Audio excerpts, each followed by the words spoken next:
मैं खुद भी तुम्हारा जिक्र किसी से नहीं करना चाहता, जगत ने कहा। वैसे ये सुनकर तुम्हें हंसी आएगी कि ऑफिस में तुम्हारे बारे में ये खबर उड़ी है कि तुम मर चुके हो और तुम्हारी मौत का कारण वही भैरवदास का प्रेत है जिसका जिक्र तुम अभी कर रहे हो। मैं चाहता हूं कि लोग यही समझते रहें कि अनिल चौधरी मर चुका है। क्यों? क्या इसमें कोई भेद है? हाँ, अनिल ने दांत भींचकर कहा। मैं नहीं चाहता कि दुष्ट भैरवदास को फिलहाल मेरे बारे में कुछ पता चले कि मैं कहाँ हूँ और क्या कर रहा हूँ। मगर तुमने अभी कहा था कि वो रहस्यमय शक्तियों का मालिक है। हाँ, मैंने गलत नहीं कहा था, लेकिन अब मेरे पास भी इतनी शक्ति है कि मैं उसका मुकाबला कर सकूं, और जब तक मैं उसे ठिकाने नहीं लगा लूंगा आराम से नहीं बैठूंगा। लेकिन क्या तुम अपनी विद्या से ये नहीं पता लगा सकते कि वो कहाँ है? नहीं लगा सकता पता, क्योंकि शायद लाल घाट के प्रेत ने पहले ही अपने इर्द गिर्द कोई ऐसा घेरा बना लिया है जिससे तंत्र मंत्र की कोई आंख उस तक ताक झांक ना कर सके। अनिल ने ठोस लहजे में कहा। मगर मैं उसे तलाश कर ही लूंगा। जगत ने सोचते हुए हुंकार भरी। और तलाश करते ही मैं पहली फुर्सत में लाल घाट रवाना हो जाऊंगा, अनिल बोला। लेकिन मैं तुम्हें इतनी जल्दी नहीं जाने दूंगा, जगत ने कहा। अब इतने दिनों बाद मिले हो तो कुछ दिन तुम्हें यहीं रहना होगा। लाल घाट में आजकल कौन तैनात है? अनिल ने जगत की बात को नजरअंदाज करते हुए पूछा। तुम्हारे लापता हो जाने के बाद हरपाल को वहां भेजा गया था। अभी तक वो लाल घाट में ही ड्यूटी कर रहा है, जगत ने बताया। हरपाल से तुम्हारे संबंध कैसे हैं? ठीक ठाक है। क्यों? मैं चाहता हूं कि तुम कल ही हरपाल को खत लिख दो, क्योंकि वहां की फोन लाइनें अक्सर खराब रहती हैं। वैसे फोन पर भी ट्राई कर लेना, अनिल ने कहा। किसी तरह उससे ये मालूम करने की कोशिश करो कि क्या अब भी पुराने मंदिर की धर्मशाला के तहखाने में लाल घाट के मृत पुजारी भैरवदास का ताबूत मौजूद है या नहीं।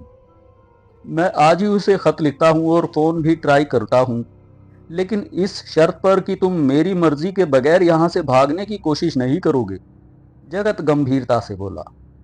इस सिलसिले में मुझे मजबूर मत करो, अनिल पहलू बदल कर बोला। भैरवदास से निपटने के मेरे पास सिर्फ 30 दिन बाकी हैं। अगर इस अरसे में मैंने उसका कोई इंतजाम नहीं किया तो फिर उससे मुकाबला करना मेरे लिए बहुत मुश्किल हो जाएगा। क्यों? है कोई ऐसी खास बात जो मैं तुम्हें अभी नहीं बता सका? उसी समय जगत के साले के आ जाने से उस विषय पर बातों का सिलसिला आगे ना बढ़ सका। बहरहाल जगत ने उसी दिन हरपाल को अनिल के बारे में पत्र लिख दिया। 3 दिन तक जगत और उसके साले ने दिल खोलकर अनिल की सेवा की। जगत की पत्नी की स्थिति में भी हैरत अंगेज तौर पर सुधार होता जा रहा था। अब उसने थोड़ा बहुत चलना फिरना भी शुरू कर दिया था। चौथे दिन जगत द्वारा हरपाल को लिखे गए पत्र का जवाब आ गया। हरपाल ने लिखा था कि पुराने मंदिर में बड़ी सख्ती शुरू कर दी गई है। आखिर में उसने लिखा था कि लाल घाट के मृत पुजारी वाले ताबूत के बारे में जाती तौर पर उसे मालूम नहीं था, लेकिन लाल घाट के निवासी आज भी उसके नाम से खौफ खाते थे। बाकी बातें जो हरपाल ने लिखी थी उनसे अनिल का कोई सरोकार नहीं था। अनिल के ख्याल में अब उसका बनारस में रुकना फिजूल था, इसीलिए उसने किसी तरह जगत से रवानगी की इजाज़त हासिल कर ही ली। उसी दिन अनिल ने बाजार जाकर अपने लिए कुछ ज़रूरी चीज़ें खरीदी और घर वापस आकर अपना सामान बांध लिया। गाड़ी शाम को जाती थी, इसीलिए वो दिन भर आराम से सोया। शाम को 5 बजे जगतलाल ने अनिल को जगा दिया, क्योंकि ट्रेन का टाइम 7 बजे था। इसीलिए वो 1 घंटे तक जगत और उसकी पत्नी से बातें करता रहा। फिर सवारी मंगवाकर रेलवे स्टेशन के लिए रवाना हो गया।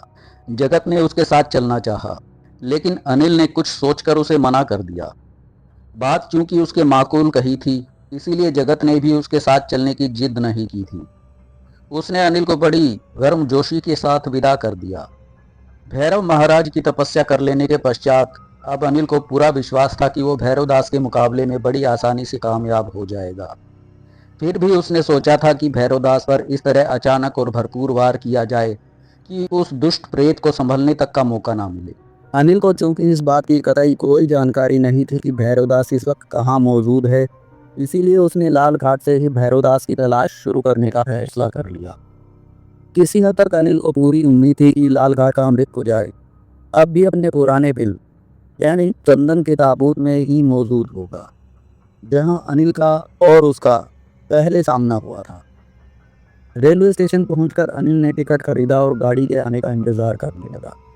अनिल का थोड़ा सा सामान, जो चमड़े के एक अटैची केस और बिस्तर बंद पर आधारित था, प्लेटफॉर्म पर रखा हुआ था और अनिल टाइम पास करने के लिए सामान के आसपास ही टहल रहा था। गाड़ी आने में अनिल के हिसाब से अभी 20 मिनट बाकी थे, जब एक कुली ने आकर उसे बताया कि जिस गाड़ी का वो इंतज़ार कर रहा है वो पूरे 2 घंटे लेट है। गाड़ी के लिए दोनों की खबर सुनकर जितना गुस्सा अनिल को आया उसे उसका दिल ही जानता था। बहरहाल अब इसके सिवा उसके पास कोई चारा नहीं था कि वो 2 घंटे किसी तरह गुजारे जाए। उसने अपना सामान उठाया और सेकंड क्लास वेटिंग रूम की तरफ चल पड़ा। जैसे ही उसने पहला कदम वेटिंग में रखा, जैसे किसी जहरीले बिच्छू ने उसे काट खाया हो। उसकी निगाह जिस शख्स पर पड़ी वो भैरवदास था, लाल घाट का मृत पुजारी, जो एक आराम कुर्सी पर बैठा बड़ी अर्थपूर्ण नज़रों से उसी की तरफ देख रहा था, जैसे अनिल का वेटिंग रूम में आगमन उसके लिए अनापेक्षित ना हो। भैरवदास से अनिल की ये मुलाकात इतनी अचानक थी कि अनिल को उसका वहमो गुमान तक ना था। इसीलिए अनिल कुछ सेकंड के लिए गड़बड़ा कर रह गया और उसे हैरत भरी नज़रों से घूरने लगा। क्या देख रहे हो कृष्ण कुमार? भैरवदास कुटिल मुस्कान मुस्कुराया। क्या पहचाना नहीं अपने गुरु भैरवदास को? तुम? अनिल चौंकते हुए बोला। हाँ, मैं भैरवदास पुजारी, उसने मुस्कुराते हुए बड़े आत्मविश्वास से जवाब दिया। भैरवदास, मैं तुम्हारी ही तलाश में जा रहा था। अच्छा हुआ जो तुम यहीं खुद मेरे पास चलकर आ पहुँचे हो। अच्छा, भैरवदास ने लापरवाही से कहा, फिर बड़ी शांति से बोला। क्या बात है कृष्ण कुमार, इस समय तुम मुझे बड़े व्याकुल से दिखाई दे रहे हो। कोई विपदा तो नहीं आन पड़ी है तुम पर? विपदा किस पर पड़ेगी ये तो आने वाला समय ही तय करेगा। अनिल ने अपनी पूर्व में कही हुई बात ही दोहराई और फिर बिस्तर बंद एक तरफ रख कर तनकर खड़ा हो गया। किसी लंबे सफ़र पे जा रहे हो क्यों? भैरवदास ने अनिल की बात को बड़ी खूबसूरती से नज़रअंदाज कर दिया था।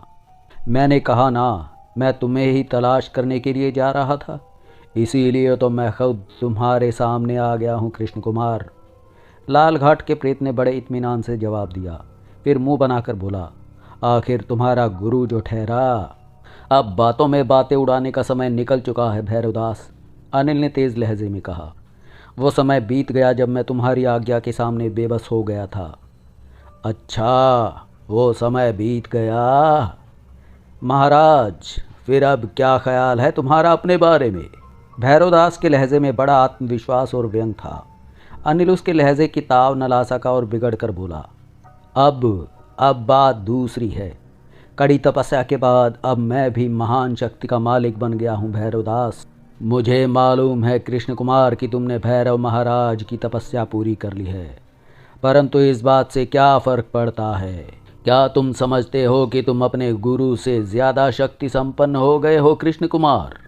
ये ख्याल अब अपने दिमाग से निकाल दो भैरवदास, अनिल ने नफ़रत से कहा।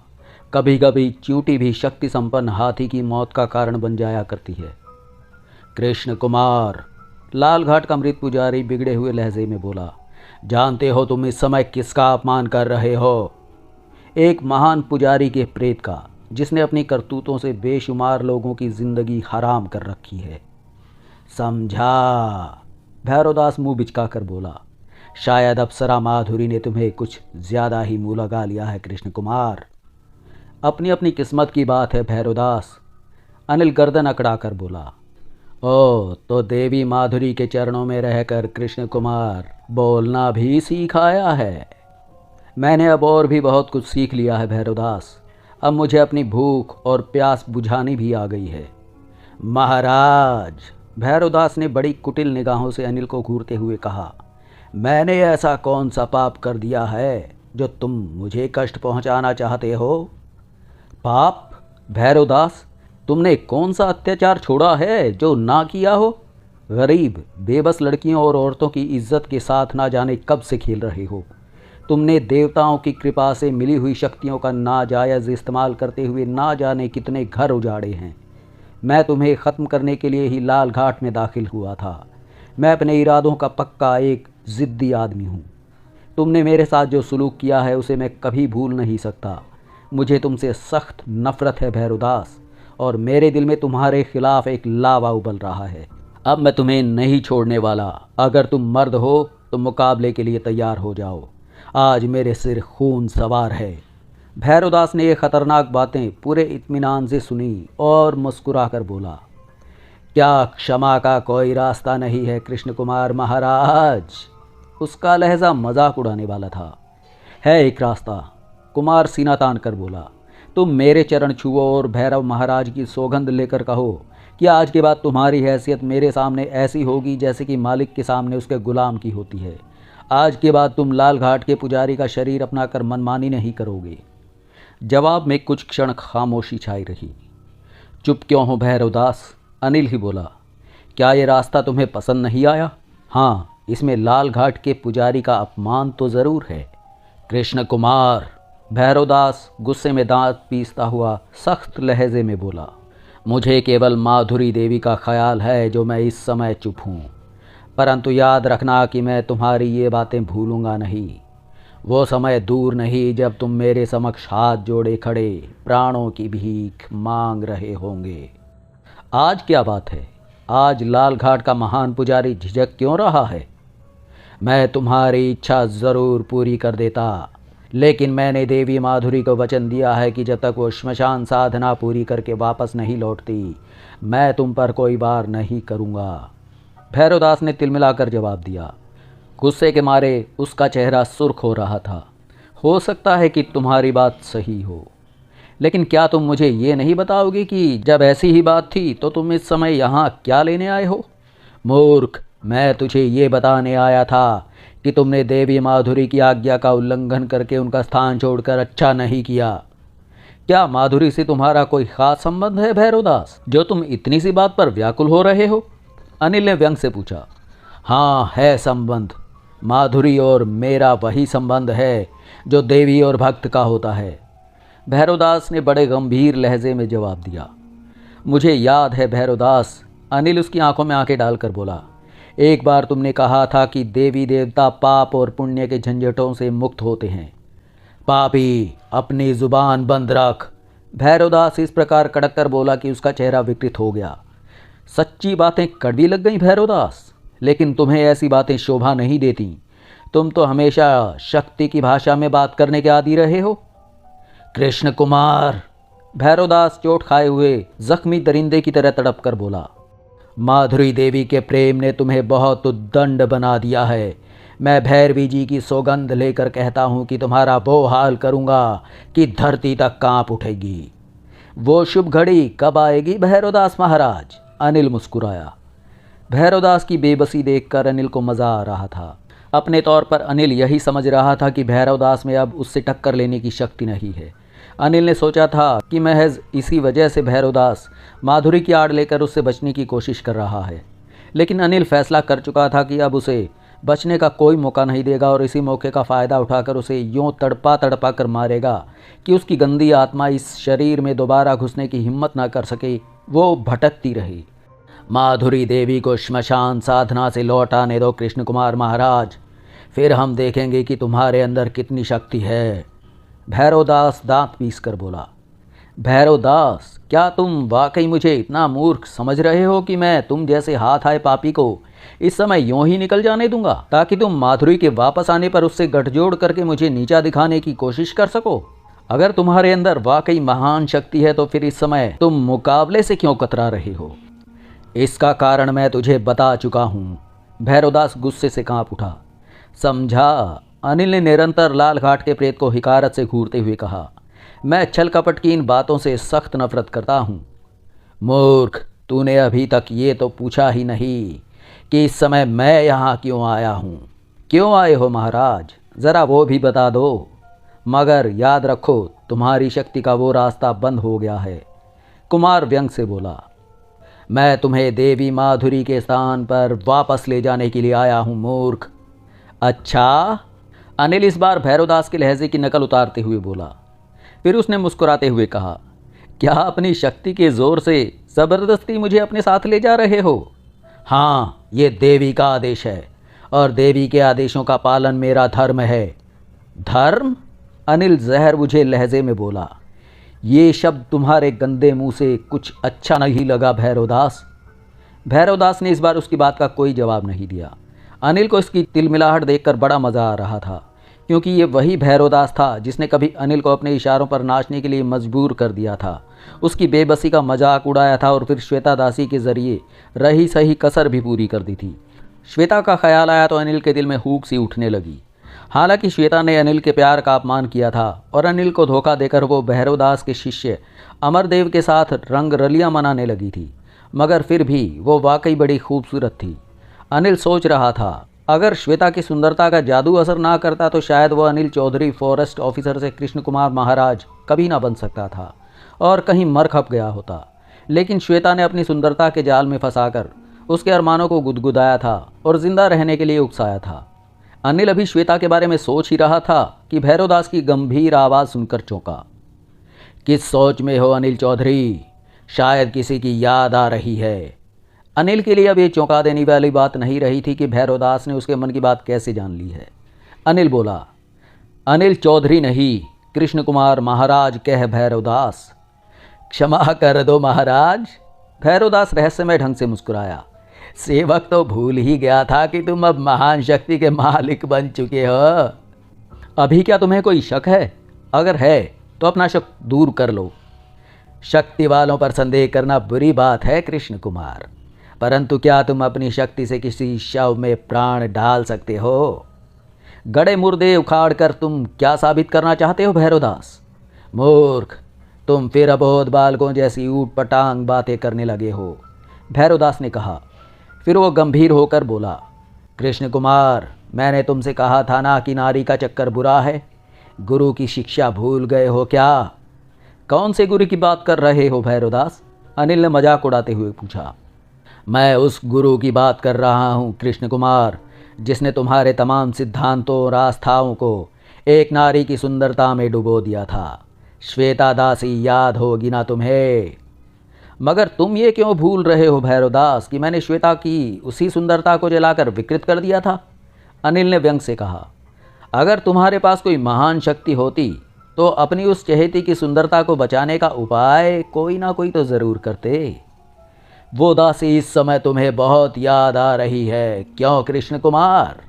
फिर इससे पहले कि अनिल कोई जवाब दे पाता, भैरवदास ने अपना उल्टा पैर जोर से वेटिंग रूम के फर्श पर मारा।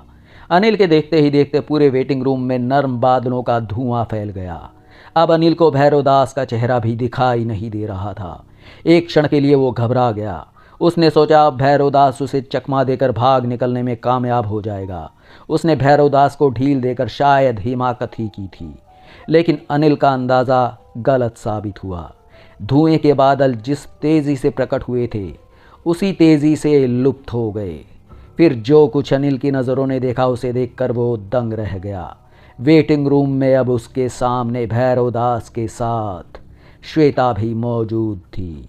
वही श्वेता जिसके रूप ने अनिल को दीवाना बना रखा था, जिसके प्रेम में वो दुनिया से कट कर रह गया था, वो इस समय अनिल की नज़रों के सामने मौजूद थी। अनिल को अच्छी तरह याद था कि जब उसने श्वेता को अमरदेव की कुटी में आपत्तिजनक अश्लील अवस्था में देखा था तो एक मंत्र पढ़कर उसके चेहरे को इतना भयानक बना दिया था कि खुद उसकी भी श्वेता का बेभत्स चेहरा देखने की हिम्मत नहीं हुई थी। लेकिन वही श्वेता इस समय कोई अप्सरा नजर आ रही थी। हल्के गुलाबी रंग की साड़ी ने उसके बदन को ज्वालामुखी बना रखा था, ऐसा ज्वालामुखी जिसकी तपिश ने पहले भी एक बार अनिल की बुद्धि को पिघला डाला था। अनिल इस समय भी हैरत से आंखें फाड़े श्वेता को देख रहा था कि भैरवदास की गंभीर आवाज़ सुनकर चौंका। क्यों कृष्ण कुमार, पहचाना अपनी इस दासी को? हाँ, अनिल ने चौंकते हुए जवाब दिया। लेकिन तुमने इस समय इसे यहाँ क्यों बुलाया है? मूर्ख, अब तूने अपनी आंखों से देख लिया कि लाल घाट का पुजारी क्या कर सकता है। तूने हमेशा मेरी शक्ति का गलत अंदाज़ा लगाया। अगर तुम्हारी बुद्धि को ठिकाने पर लाने के लिए कुछ और भी चाहिए तो वो भी कह डाल। मेरी मान तो अब बहुत हो चुका, अब ज़्यादा बातें ना कर। मैं तुझे और ज़्यादा कुछ नहीं बताऊंगा। इतना ही बहुत है कि कल तक मेरी आज्ञा से श्वेता तुम्हारी दासी थी और तुम्हारा दिल बहलाती थी। अब ये तुम्हें आदेश देगी और तुम इसके आदेशों का पालन करोगे। भैरवदास सख्त लहजे में बोला। श्वेता पर बड़ा घमंड है तुम्हें। तुम अपने पुराने हथकंडे से मुझ पर रौब डालना चाहते हो, लेकिन तुम ये भूल रहे हो भैरवदास कि मैं इसी क्षण दोबारा श्वेता को जलाकर भस्म कर देने की भी शक्ति रखता हूँ। अनिल ने गुस्सैल लहजे में कहा। तुम ऐसा नहीं कर सकोगे मूर्ख। देवी माधुरी का स्थान छोड़कर तुमने जो भूल की है, उस भूल ने तुम्हारी शक्तियाँ छीन ली हैं। भैरवदास सख्त लहजे में बोला। छोटे मोटे तमाशों वाले मंत्रों को छोड़कर अब तुम किसी को ज़्यादा नुकसान नहीं पहुंचा सकते। अच्छा तो लो, बचा लो अपनी श्वेता को। अनिल ने नफरत से भैरवदास को घूरते हुए कहा। फिर एक मंत्र पढ़कर श्वेता की तरफ फूंक मारी।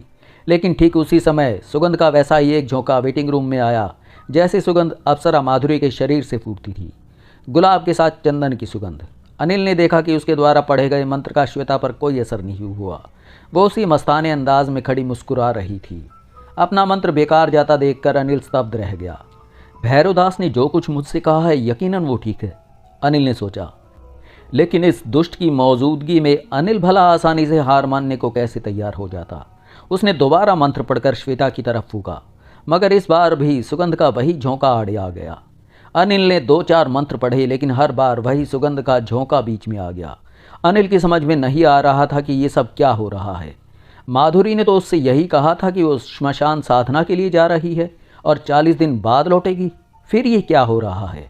वो अभी इसी बात पर सोच रहा था कि भैरवदास बोला, अब भी समय है, तुम मेरा कहा मान लो और देवी माधुरी के स्थान पर लौट चलो।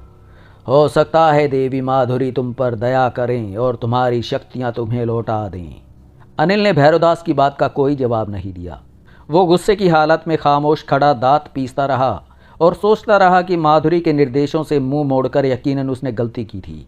तुम्हारे पास अब यही एक उपाय है कृष्ण कुमार कि तुम देवी माधुरी की वापसी पर उनके चरणों में गिरकर उनसे क्षमा याचना करो। भैरवदास ने अनिल को खामोश देखकर कहा, मगर अनिल ने इस बार भी उसकी बात का कोई जवाब नहीं दिया। अब क्या सोच रहा है मूर्ख? भैरवदास सख्त लहजे में बोला। तू बड़ा भागा है कृष्ण कुमार। तू देवी देवताओं के बीच में पड़ता है, देवदूतों और अप्सराओं पर संदेह करता है। तेरा मन अभी भी काला है। तूने देवदूतों के स्थान पर रहकर भी कुछ नहीं सीखा, कुछ नहीं जाना। वो जो चीज़ प्रदान करते हैं उसे वापस लेने का अधिकार भी उन्हें ही होता है। तूने जो कुछ प्राप्त किया था वो तू खो बैठा, उल्टे देवी माधुरी को भी नाराज़ कर दिया। देवी माधुरी जो अजर अमर अप्सरा है और जिनके समक्ष तू एक तुच्छ कीड़े जैसा है। क्या तू ये भी भूल गया कि देवी ने तेरे ऊपर कृपा की थी और तुझे महान शक्ति प्रदान की थी? पूजा कर उस देवी की जिसके कारण मैं चुप हूँ और तेरे विरुद्ध कुछ नहीं कर रहा। अन्यथा जी चाहता था कि इसी समय तुझे जलाकर भस्म कर डालूं। तू झूठ कहता है, अनिल ने गुस्से से कहा। मैंने अभी अपनी शक्तियों को अपने दोस्त के यहाँ आजमाया है। मैं माधुरी के स्थान से अपने वीरों के साथ आया हूँ। पागल है तू कृष्ण कुमार, पागल। ये देवी की इच्छा है कि वो तेरी कौन सी इच्छा पूरी करती है और किस जगह तेरी शक्ति तुझसे छीन लेती है। तूने अभी नहीं देखा श्वेता पर तेरा हर वार खाली गया। तूने देवताओं को नहीं पहचाना और हर अवसर पर बालकों की तरह हठधर्मी से काम लिया। वही व्यक्ति देवताओं की नज़रों में चढ़ता है जो खुद को भूलकर देवताओं की भक्ति में लीन रहता है, जो देवताओं और अप्सराओं में रहकर भी अपना स्थान याद रखता है। अनिल को भैरवदास की बातों से इतना गुस्सा आया कि वो तैश में सब कुछ भूलकर भैरवदास से लिपट पड़ा। लेकिन अगले ही क्षण भैरवदास ने एक ही झटके से उसे यूं दूर उछाल दिया जैसे वो कोई हल्का फुल्का रबड़ का खिलौना हो। फिर वो श्वेता को मुखातिब करके बड़ी हिकारत भरी आवाज़ में बोला, श्वेता, मैं तुम्हें शिवजी महाराज के नाम पर यह आज्ञा देता हूँ कि तुम इस मूर्ख को काबू में करके इसे देवी माधुरी के स्थान पे वापस ले जाओ और जब तक देवी वापस ना आ जाएं, इसे कड़ी निगरानी में रखो। ऐसा ही होगा महाराज, श्वेता ने कुछ हिचकिचाते हुए कहा। देवी की सेवा करना मेरा धर्म है। इतना अवश्य याद रखना श्वेता कि यदि ये मूर्ख तेरी निगरानी से भाग निकला तो देवी तुझे कभी भी क्षमा नहीं करेंगी। दासी ऐसी भूल नहीं करेगी महाराज, श्वेता ने सहमे हुए लहजे में कहा। यदि ऐसी भूल हो गई तो पार्वती जी भी तेरी रक्षा नहीं कर सकेंगी। आपकी कृपा है महाराज, जो आप दासी पर इतने दयालु हैं कि उसे चेता रहे हैं। श्वेता ने भक्तों की तरह सिर झुकाकर सम्मान से कहा। तो मेरा कार्य संपन्न हुआ, अब मैं प्रस्थान करता हूँ, भैरवदास ने श्वेता से कहा। फिर जाते जाते अनिल को घूर कर बोला, जो बातें तुमने आज कही हैं उन्हें भूलना नहीं कृष्ण कुमार। मैं शीघ्र ही तुम्हें बताऊंगा कि महान शक्ति किसे कहते हैं। फिर इससे पहले कि अनिल कोई जवाब देता, भैरवदास खड़ा खड़ा गायब हो गया। वेटिंग रूम में अब अनिल और श्वेता ही बाकी रह गए थे। अनिल स्तब्ध खड़ा श्वेता को देख रहा था। उसकी अपेक्षा के विपरीत इस वक्त जो कुछ हुआ था उसने अनिल की अक्ल को सुन्न करके रख दिया था। इस एहसास से उसका दिमाग खराब हो रहा था कि उसने आज तक लाल घाट के प्रेत से अपना इंतकाम लेने के लिए जो तकलीफ़ें उठाई थी और जो मुसीबतें झेली थी वो सारी की सारी व्यर्थ गई थीं।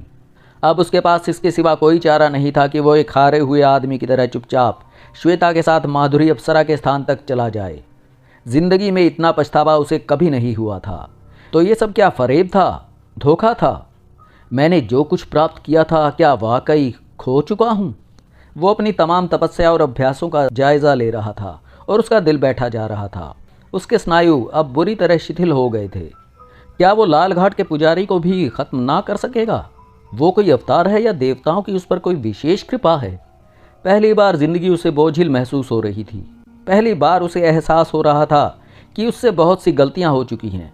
वो सोच रहा था कि वो तो अब देवदूतों, अप्सराओं और प्रेतों का एक माध्यम बनकर रह गया है। उसकी अपनी कोई हैसियत नहीं रह गई थी। भैरवदास के जाने के बाद कुछ देर तक वेटिंग रूम में मौत का सा सन्नाटा छाया रहा। फिर श्वेता बड़ी गरिमामयी चाल चलते हुए अनिल के करीब आई और बड़ी सुरीली आवाज़ में बोली, महाराज अब क्या विचार है आपका? मैं माधुरी के स्थान पर जाने के लिए तैयार हूँ, अनिल ने संजीदगी से जवाब दिया। सुनो कृष्ण कुमार महाराज, आपके मन में यदि कोई कपट है तो मन साफ कर लो, अन्यथा देवी देवताओं का श्राप तुम्हारा जीवन नष्ट कर देगा। तुम मुझे नसीहत करने के काबिल हो गई हो? अनिल ने उसे घूर कर देखा। कैसी बातें करते हो कृष्ण? श्वेता बड़े प्यार से बोली। मैं अब भी तुम्हारी दासी बनकर जीवन बिताने के लिए तैयार हूँ, परंतु मैं जानती हूँ कि इस समय तुम्हारे मन में क्या है। क्या है मेरे मन में? अनिल ने श्वेता को घूरा तो वो मुस्कुरा कर बोली, नाराज मत हो कृष्ण। स्त्री जब किसी से प्रेम करती है तो उसके हृदय की एक एक धड़कन का रहस्य जान लेती है। प्रेम? अनिल जहर बुझे लहजे में बोला, जिस समय मैंने तुम्हें कष्ट दिया था उस समय तुम अमरदेव से प्रेम ही तो कर रही थी शायद। वो प्रेम नहीं, सेवा थी कृष्ण। दूर हो जा मेरी नज़रों के सामने से, अनिल ने गुस्से में कहा। मुझे तेरे प्रेम की कोई ज़रूरत नहीं। बहुत ज़्यादा नाराज़ लगते हो अपनी श्वेता से महाराज। श्वेता ने बेतकल्लुफ़ी से अनिल के करीब होकर कहा तो अनिल झल्ला कर 2 कदम पीछे हट गया और कड़क कर बोला, पापिन दूर रहे, मेरे शरीर को छूने की कोशिश मत करना। भैरवदास जी ने ठीक ही कहा था, तुम सचमुच के मूर्ख हो। श्वेता ने अपने खूबसूरत होठों पर एक मनमोहक मुस्कान बिखेरते हुए कहा। अनिल के सीने में इस वक्त नफरत का एक ज़बरदस्त तूफान ठाठे मार रहा था।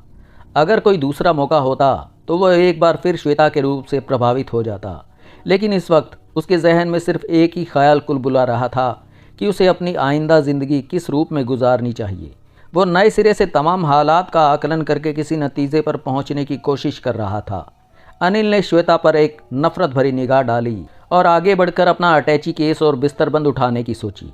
वो नीचे झुका तो श्वेता बोली, कहाँ जा रहे हो महाराज? उसका लहजा गहन गंभीर था। मैं माधुरी के स्थान पे वापस जा रहा हूँ। उसके लिए तुम्हें चिंता या कष्ट करने की ज़रूरत नहीं है, मैं जो हूँ तुम्हारे साथ। फिर तुमने सुन भी लिया था भैरवदास जी महाराज, नरक में जाए तुम्हारा भैरवदास। अनिल ने उसकी बात बीच में ही काटकर नफरत भरे स्वर में कहा, ये बताओ कि मुझे अब क्या करना है? तुम्हें देवताओं को प्रसन्न करना है। देवता तुमसे रूठ गए हैं, वो देवता जिनकी शक्तियों के बारे में तुम कुछ नहीं जान सकते। तुम्हें मैं वहाँ ले चलती हूँ। मेरा दिमाग इस समय मेरे काबू में नहीं है श्वेता। उचित होगा कि तुम इस समय देवताओं की बातें ना करो। तुम ये बताओ कि हम किस तरह माधुरी के स्थान पर चलेंगे। देवी देवताओं के स्थान मन मंदिर के बहुत समीप होते हैं। देवी देवता भक्त को हर स्थान पर मिल जाते हैं। जहाँ मन में देवी देवताओं को पाने की इच्छा हो वहीं वो मौजूद हैं। वो इठलाते हुए बोली, अब चलो मेरे साथ, चलें। प्लेटफार्म पर बहुत से लोगों ने रूप की जगमगाती हुई रानी श्वेता और अनिल को देखा। फिर वो प्लेटफार्म से बाहर आ गए और पैदल ही एक सड़क पर बढ़ने लगे। श्वेता ने अनिल का हाथ पकड़ लिया। अनिल ने रास्ते में उससे कोई बात नहीं की। कोई 3 मील बाद शहर की इमारतें अनिल की निगाहों से ओझल होने लगीं और फिर वही हुआ कि दूर से उसे माधुरी का स्थान नजर आने लगा। अनिल ने पलटकर देखा तो बनारस शहर का मीलों दूर तक कोई पता नहीं था। हालांकि 2 मिनट पहले उसने पलटकर देखा था तो काफ़ी फासले पर उसे इमारतों और मंदिरों के कलश नजर आ रहे थे। लेकिन अब अनिल भी इस तरह के चमत्कारों का आदी हो चुका था, इसीलिए वो इस पर सोचे बगैर आगे बढ़ता रहा, बेदिली के साथ, मायूसी और शिकस्त के एहसास के साथ। श्वेता ने उसके हाथ को दबाया तो वो चौंका। देवी माधुरी का स्थान आ गया है, श्वेता ने घोषणा की। मुझे मालूम है। कुमार ने श्वेता के गुदगुदाते लहजे पर ध्यान नहीं दिया। वो आगे बढ़ते गए। अनिल ने अपने होंठ सख्ती से भींच रखे थे। श्वेता का सामीप्य उसे बुरा लग रहा था, सब कुछ बदरंग नजर आ रहा था। अनिल इस समय सिर्फ एक ही बात सोच रहा था कि माधुरी अप्सरा श्मशान साधना से वापस आकर उसके साथ क्या सलूक करेगी, जो लाल घाट के प्रेत के अनुसार अनिल से नाराज हो गई थी। अनिल के पास अब इसके सिवा कोई रास्ता नहीं था कि वो खुद को हालात के धारे पर छोड़ दे। वो अनमना सा माधुरी के भव्य महल में दाखिल हो गया। अप्सरा का भव्य सुंदर महल देवताओं के महलों जैसा ही महान था। देवी देवताओं की मूर्तियां और दैत्याकार दीवारों वाली इमारत, संगमरमर की मूर्तियां दीवारों पर लगीं, दूध में नहाई इमारतों की बस्ती, ये जगह देवताओं और देवदूतों और अप्सराओं की महानता और पराक्रम का प्रमाण थी।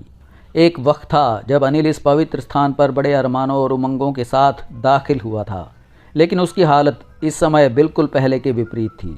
अब उसे ये सारा माहौल ही अजनबी लग रहा था। उसे ये कोई जादूगरों की बस्ती मालूम हो रही थी। ये महल भी अब अनिल को कैद खाना लग रहा था। श्वेता की नज़रें अब उसे किसी जेलर की नज़रें लग रही थीं और माधुरी उसे एक आफत लग रही थी। जिन हालात से मजबूर होकर अनिल को माधुरी के स्थान पर आना पड़ा था, उन्होंने अनिल का दिल बुरी तरह बुझा दिया था। भैरवदास से इंतकाम लेने का जो ख्वाब उसने देखा था वो पूरा नहीं हो सका था। श्वेता, जो कल तक उसकी दासी थी, अब उसके ऊपर पहरेदार लगाई गई थी। देवदूत सदाव्रत, जो अनिल के यहाँ से विदाई के समय खीसे निपोर रहा था, उसकी हंसी में भी अब अनिल को तीखा व्यंग महसूस हो रहा था। अनिल की हालत इस समय रेगिस्तान में भटके हुए ऐसे मुसाफिर जैसी थी जो पानी की तलाश में इधर उधर भागता है, मगर फिर थक हार कर बैठ जाता है, क्योंकि वहाँ चारों तरफ मृग मरीचिका ही मिलती है इसे। जिस वक्त अनिल टूटे दिल के साथ निढाल सा माधुरी के महल में दाखिल हुआ, उस वक्त उसकी स्थिति उस महान पुजारी जैसी थी जो एक ही दाव में अपना सब कुछ हार गया हो। जिन निगाहों से देवदूत सदाव्रत ने उसे स्वागत है कहा था, उसमें धिक्कार का रंग स्पष्ट नजर आ रहा था। अनिल तड़प उठा। वो समझ रहा था कि इसमें कसूर किसी का भी नहीं, खुद उसका अपना था। उसने माधुरी का कहा ना मानकर सख्त मूर्खता की थी। माधुरी अप्सरा थी, इसलिए अनिल को मालूम था कि उसके पास भी देवदूतों जैसी शक्तियाँ थीं। उस पर संदेह करके उसने भारी भूल की थी। ये भी वो समझ रहा था कि उसकी सज़ा अब उसका मुकद्दर बन गई है। उसका सब कुछ उससे छीन लिया गया था और अनिल एक बार फिर खुद को कृष्ण कुमार महाराज की बजाय सिर्फ कृष्ण कुमार समझने लगा था। उसकी रहस्यमय शक्तियाँ जो उसने हज़ारों कष्ट सहकर प्राप्त की थीं, उससे छीन ली गई थी। वो जो कल तक गर्दन अकड़ाकर चलने का आदमी बन गया था, आज गर्दन झुकाने पर मजबूर हो गया था। इंसान कल तक उसके लिए तुच्छ कीड़े मकोड़ों से ज़्यादा हैसियत नहीं रखते थे, मगर आज वो खुद तुच्छ होकर रह गया था, तुच्छ एवं विवश मामूली सा इंसान। अनिल ने माधुरी के महल में दाखिल होते हुए सोचा, देखें अब यहाँ मेरी कैसी आवभगत होती है और वहाँ रहने वाले मेरे साथ क्या सलूक करते हैं। अनिल को यकीन था कि माधुरी के वापस आने तक महल में उसकी हैसियत एक कैदी जैसी रहेगी, लेकिन जब श्वेता अपने साथ उसे लिए उसी भव्य तथा सुंदर कमरे में दाखिल हुई जो माधुरी ने उसके लिए रिजर्व किया था, तो कुमार चौंके बिना नहीं रह सका। पधारो महाराज, श्वेता ने बड़े सम्मान से कहा तो अनिल की आंखें छलक आईं। उसने होंठ काटते हुए श्वेता को घूर कर कहा, श्वेता, तुम्हें अब अधिकार है जितने चाहे व्यंग बाण मार लो, मगर ये मत भूलो कि समय सदा एक समान नहीं रहता। कैसी बातें करते हैं महाराज, श्वेता अचानक गंभीर होकर बोली। क्या दासी से कोई भूल हो गई जो तुम रूठ गए? भूल तो मुझसे हुई है जिसकी सज़ा मुझे मिल रही है, अनिल ने श्वेता को नफरत से घूरते हुए कहा। पर मुझे यकीन है कि कल तुझे आज के लिए पछताना पड़ेगा।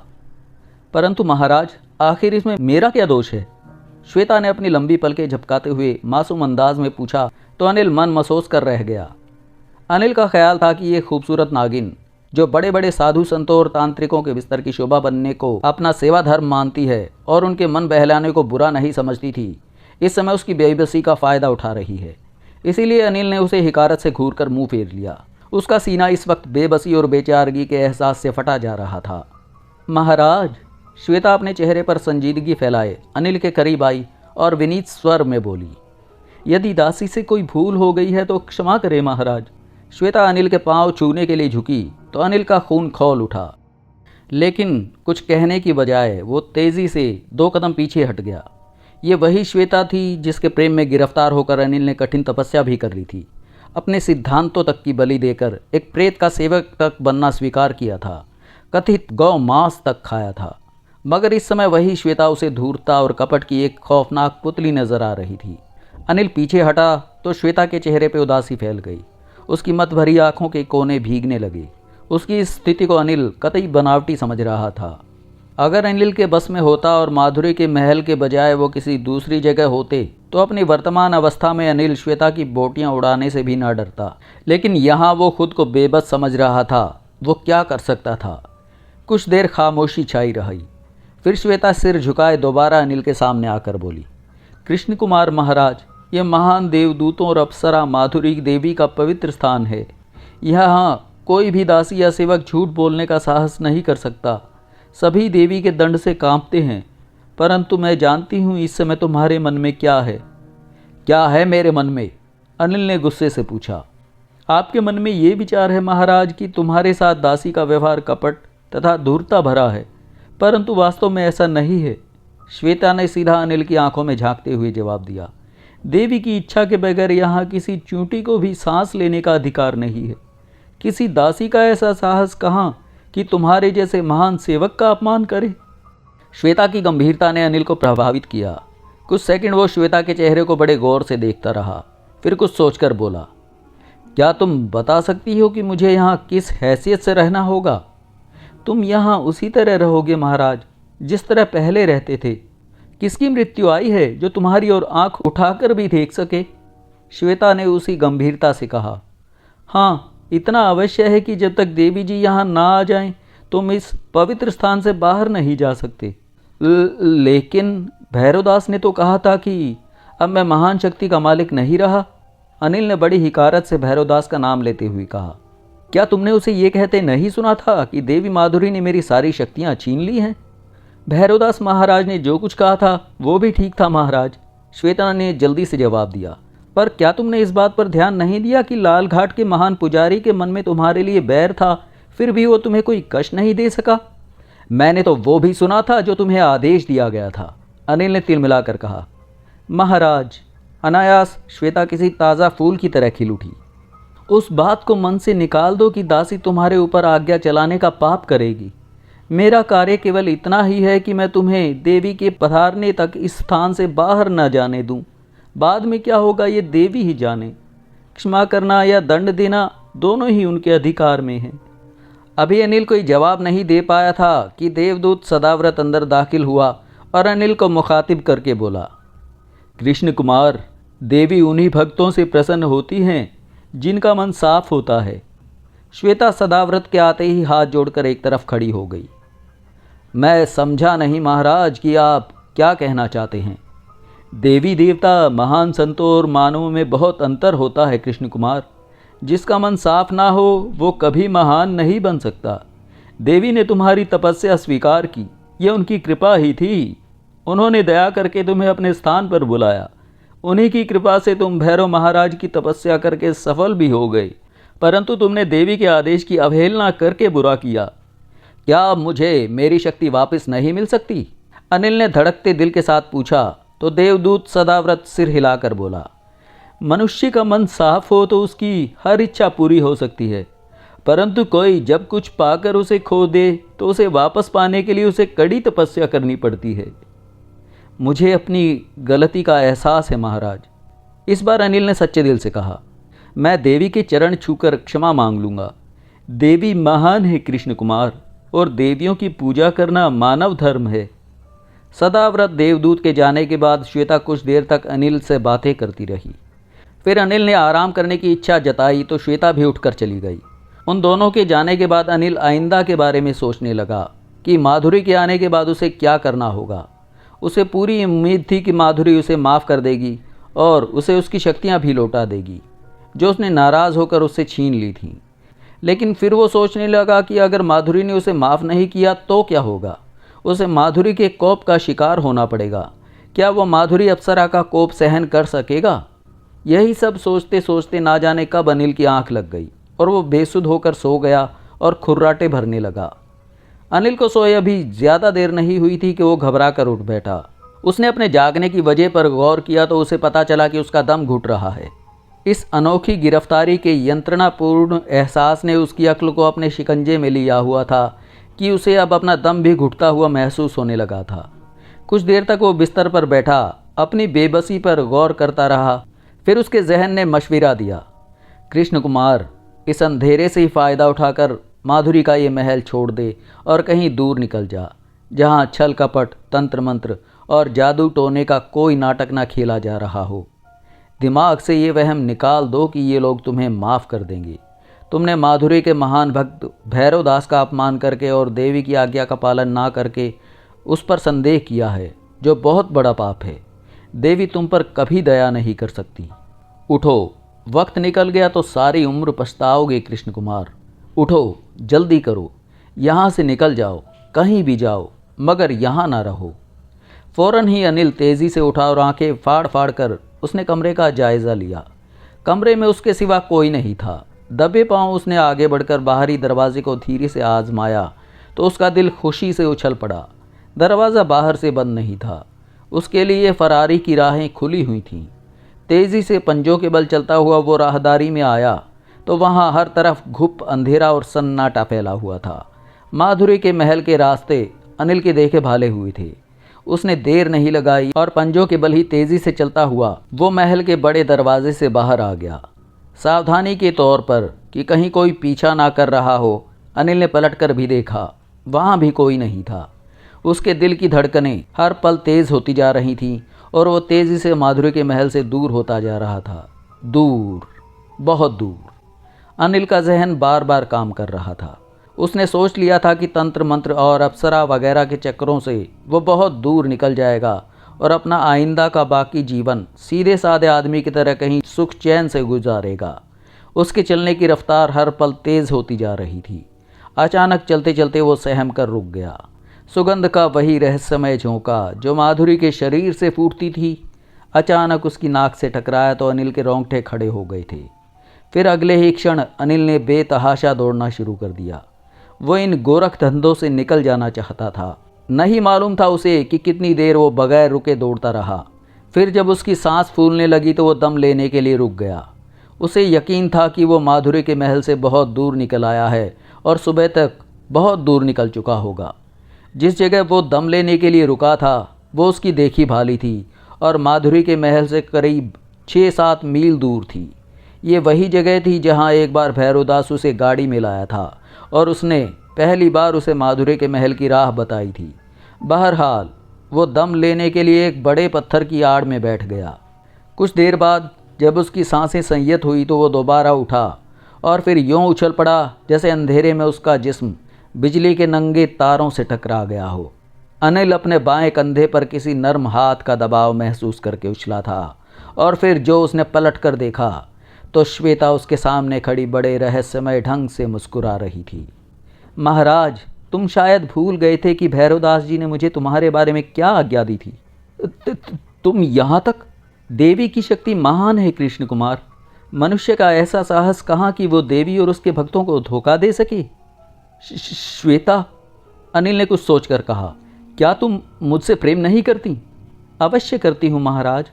तो फिर आओ मेरे साथ, भाग चलो। अनिल ने सरगोशी की। हम दोनों कुछ दूर जाकर अपना एक अलग संसार बसाएंगे।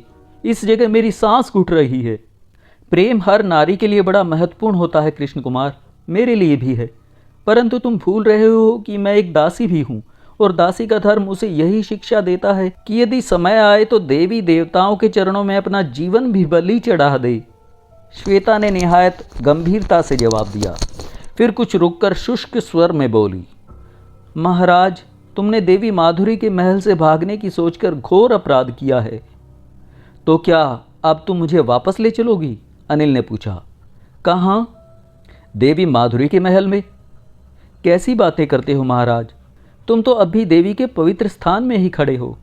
श्वेता की बात सुनकर अनिल को यही ख्याल आया कि शायद वो दीवानी हो गई है, लेकिन जब उसने गौर से देखा तो सिर से पैर तक पसीने से नहा गया। श्वेता ने गलत नहीं कहा था, वो वाकई इस समय माधुरी के महल के प्रांगण में खड़ा था। ये सब कैसे हुआ और वो दोबारा माधुरी के महल में कब आ पहुंचा, इसका अनिल को एहसास तक नहीं हुआ था। अनिल ने गुस्से से दांत पीस कर श्वेता पर नज़र डाली, फिर थके हारे अंदाज में चलता हुआ अपने कमरे की तरफ चला गया। कमरे में आकर वो बिस्तर पर लेट गया और अपनी बेबसी पर आंसू बहाने लगा। फिर जाने कब उसकी आंख दोबारा लग गई। उसके बाद 2-4 दिन तक अनिल ने दोबारा फरार होने की योजना नहीं बनाई, लेकिन उसके अवचेतन मन में छुपी आज़ादी की कामना बार बार उसकी चेतना को झंझोड़ती रही। अगली 3 रातों में उसने फिर 3 बार फरार होने की कोशिश की, लेकिन उसकी हर कोशिश व्यर्थ ही साबित हुई। या तो श्वेता आड़े आ जाती थी या फिर वो खुद वापस उसी स्थान पर आ जाता था और उनके रहस्यों पर दंग रह जाता था जिन्होंने उसकी फरारी की सारी राहें बंद कर दी थीं। मतलब ये कि हालात देखते हुए उसे सावधान हो जाना पड़ा। जो कुछ उसके ऊपर बीत चुकी थी उसने अनिल के होश उड़ा रखे थे। वो महल के अंदर भी सबसे अलग थलग ही रहता था, लेकिन जब उसने महसूस किया कि उसकी आवभगत उसी तरह हो रही है जैसे कि पहले होती थी और किसी ने उससे किसी किस्म की कोई शिकायत नहीं की थी, तब वो संतुष्ट होकर इधर उधर घूमने फिरने लगा था। सदा व्रत और श्वेता दोनों ही उसका ख्याल रखते थे, लेकिन फिर भी अनिल को हर वक्त यही धड़का लगा रहता था कि देखें आइंदा उसकी किस्मत में क्या लिखा है और माधुरी लौटकर उसके साथ क्या सलूक करती है। इसी सोच विचार में ना जाने कितने दिन गुजर गए। अनिल को ठीक से याद नहीं था कि माधुरी किस दिन श्मशान साधना पूरी करके वापस आएगी, लेकिन उसे इतना अंदाज़ा ज़रूर था कि उसकी वापसी में अब 2-4 दिन ही बाकी रह गई थी। जैसे जैसे माधुरी के लौटने के दिन करीब आते जा रहे थे, अनिल की बेचैनी में इजाफा होता जा रहा था। इस बीच श्वेता ने उसकी बहुत सेवा की, वरना उसके बगैर अनिल के लिए एक दिन भी गुजारना मुश्किल हो जाता। श्वेता की मौजूदगी ने अनिल को कुछ हौसला दे रखा था। वो जब भी अनिल को उदास देखती या सोचों में डूबा पाती तो मीठी मीठी बातें करके उसे लुभाने की कोशिश करती थी। हालांकि अब अनिल को श्वेता से कोई लगाव नहीं रहा था, बस वो वक्त गुजारी के लिए उसे बर्दाश्त कर लिया करता था। अनिल ने यह भी महसूस किया था कि श्वेता अब उसमें पहले से ज़्यादा दिलचस्पी लेने लगी थी। वो श्वेता की मस्ती भरी निगाहों और मोहक अदाओं का मतलब बाखूबी समझता था, लेकिन उसने सोच रखा था कि अब उसे मुंह नहीं लगाएगा। जब से अनिल श्वेता को अमरदेव के साथ आपत्तिजनक स्थिति में देख चुका था और उसकी परियों जैसी सुंदरता को अपने हाथों से नष्ट किया था, वह अनिल के मन से उतर गई थी। श्वेता से दूर दूर रहने की एक वजह यह भी थी कि देवदूत ने उसे स्पष्ट शब्दों में चेतावनी दे रखी थी कि अगर उसने प्रेम या वासना के वशीभूत किसी स्त्री को स्पर्श किया तो वह जलकर भस्म हो जाएगी। इसके अलावा श्वेता ने उसके भागने की कोशिश को नाकाम किया था, इसीलिए उसकी भोली भाली बातें अब कुमार के लिए अहमियत नहीं रखती थीं। एक दिन अनिल अपने ख्यालों में गुम था कि श्वेता हर रोज़ की तरह उसके पास आ पहुंची। अनिल ने उसे नज़र उठाकर देखा तो वह अनिल को असामान्य रूप से गंभीर और उदास उदास सी नजर आई।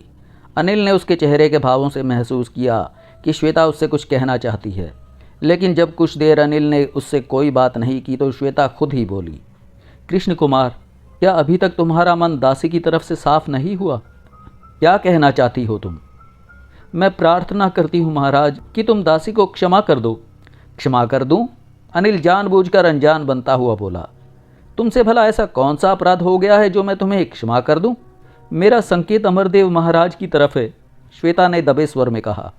तुमने मेरी सेवा को पाप समझकर मुझे कष्ट दिया था और मेरी सुंदरता को नष्ट कर डाला था, परंतु मेरे मन में झांक कर नहीं देखा था कि मैं तुम्हारे कारण कितनी व्याकुल रही हूँ। श्वेता, अचानक अनिल ने गुस्सैले लहजे में कहा, तुम भूल रही हो कि इस समय हम माधुरी के पवित्र स्थान पर मौजूद हैं।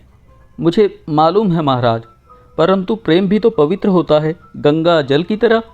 श्वेता, अनिल तड़प कर उठ खड़ा हुआ। उसकी आंखें गुस्से से सुर्ख हो रही थीं। महाराज, श्वेता उसके गुस्से से भयभीत होने की बजाय उसके पैरों पर सिर रख कर बोली, दासी विनती करती है कि उसे अपने चरणों से दूर ना करो। दूर हो जा मेरे सामने से कलंकिनी, अनिल गरजदार लहजे में बोला और गुस्से से पीछे हट गया। श्वेता ने सिर उठाया तो उसकी कमल जैसी आंखों से नीर छलक रहा था। उसकी आंखों में अनिल के लिए एक संदेश तड़प रहा था। श्वेता की भीगी पलकों पर ठहरे आंसू कई दास्तानें दोहरा रहे थे। ना जाने क्यों श्वेता को इस हाल में देखकर अनिल का गुस्सा एकदम ठंडा हो गया। इस वक्त श्वेता अनिल को बहुत सुंदर और आकर्षक दिखाई दे रही थी। उसे श्वेता पर तरस आने लगा था। उसका दिल चाहा कि आगे बढ़े और श्वेता को उठाकर बाहों में समेट ले, मगर उसी क्षण सुगंध का वही जाना पहचाना झोंका उसके नथुनों से टकराया जो माधुरी के शरीर से निकला करती थी। अनिल अचानक होश में आ गया। श्वेता को उठाने के लिए बड़े हाथ निश्चल हो गए। न जाने क्या बात थी कि वो खौफ के मारे कांप उठा था। महाराज, क्या तुम दासी को प्रेम की भिक्षा भी नहीं दे सकते? श्वेता ने विनती की, फिर सर्द आह भरकर बोली, मैंने तो महाराज यही सुना था कि तपस्वी बड़े दयालु होते हैं। अनिल के ऊपर उस सुगंध का कुछ ऐसा असर हुआ कि वो गूंगा होकर रह गया था। श्वेता जो कुछ कह रही थी वो सुन जरूर रहा था, लेकिन जवाब देने की शक्ति जैसे उससे छीन ली गई थी। अभी वो अपनी इस कैफियत को ठीक से समझ भी नहीं पाया था कि उसकी निगाह सदाव्रत पर पड़ी, जो उनकी तरफ दौड़ा चला आ रहा था। वो बड़े गुस्से में दिखाई दे रहा था। श्वेता भी कांपती हुई सदाव्रत की तरफ घूमी और कालीन पर बैठकर सिर झुका लिया। उसके चेहरे की जर्द रंगत देखकर ही अनिल समझ गया कि वो सदाव्रत के गुस्से की वजह जान चुकी है, लेकिन अनिल की अक्ल ने इस सिलसिले में उसका कोई साथ नहीं दिया। वो पूर्ववत बुत बना खड़ा रहा। पापिन, सदाव्रत ने श्वेता के करीब रुककर कहा। उसकी आंखों में भयानक शोले नाच रहे थे और चेहरा अंगारे की तरह सुर्ख हो रहा था। महाराज, श्वेता ने सिर उठाते हुए पूछा, क्या भूल हो गई दासी से? तूने देवी माधुरी का अपमान किया है, सदाव्रत ने गरजते हुए जवाब दिया। देवी का अपमान? श्वेता का लहजा हैरत भरा था। सदाव्रत ने खौफनाक लहजे में कहा, तूने महान अप्सरा के मन को दुख पहुंचाकर बुरा किया। क्षमा करो महाराज, क्षमा करो। श्वेता थर थर कांपने लगी। उसके चेहरे पर मौत की भयानक परछाइयां लरज रही थीं। देवी ने तेरे ऊपर क्षमा के द्वार बंद कर दिए हैं। उनकी आज्ञा का पालन मेरा धर्म है। जो कुछ देवी ने तेरे भाग्य में लिख दिया वो अवश्य पूरा होगा। सदाव्रत ने अपना सीधा हाथ श्वेता की तरफ कर दिया। श्वेता के मुंह से दर्दनाक चीख निकली। वो कुछ कहना चाहती थी, लेकिन उसे मौका नहीं मिला।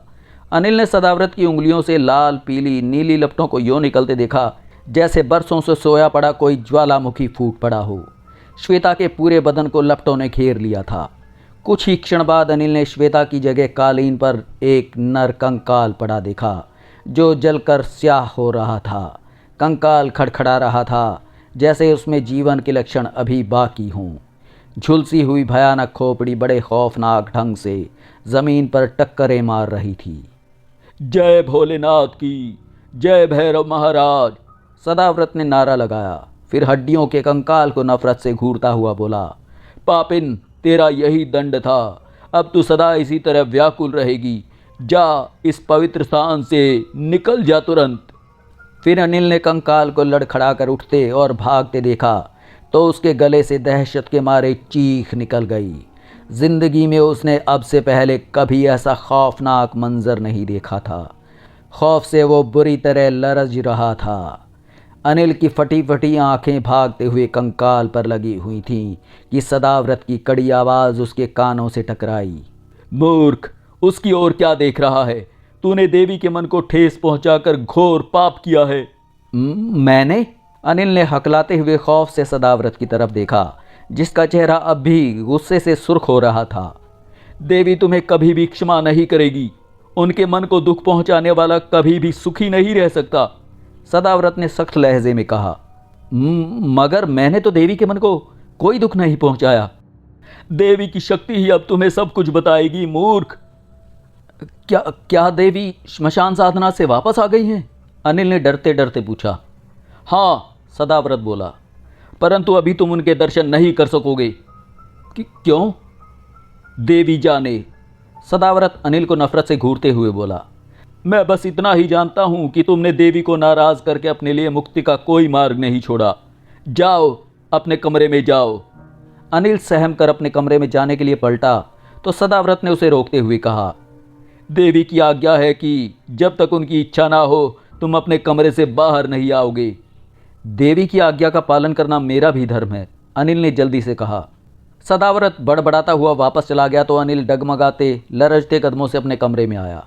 थके हुए अंदाज में बिस्तर पर गिरकर सोचने लगा कि आखिर अब कौन सी तरकीब हो कि माधुरी उस पर दोबारा मेहरबान हो जाए। काफ़ी देर तक वो सोचता रहा, लेकिन उसके जहन ने उसका साथ नहीं दिया। वो नहीं समझ सका कि माधुरी का गुस्सा किस श्रेणी का है। श्वेता के भयानक अंजाम को देखकर वो इतना ज़रूर समझ गया था कि सदाव्रत ने उसे माधुरी की आज्ञा से ही दंड दिया होगा, लेकिन उसकी वजह अनिल की समझ से बाहर थी। शायद देवी ने उसकी शक्ति छीन ली थी। अनिल की सोचने की शक्ति भी उनमें शामिल थी।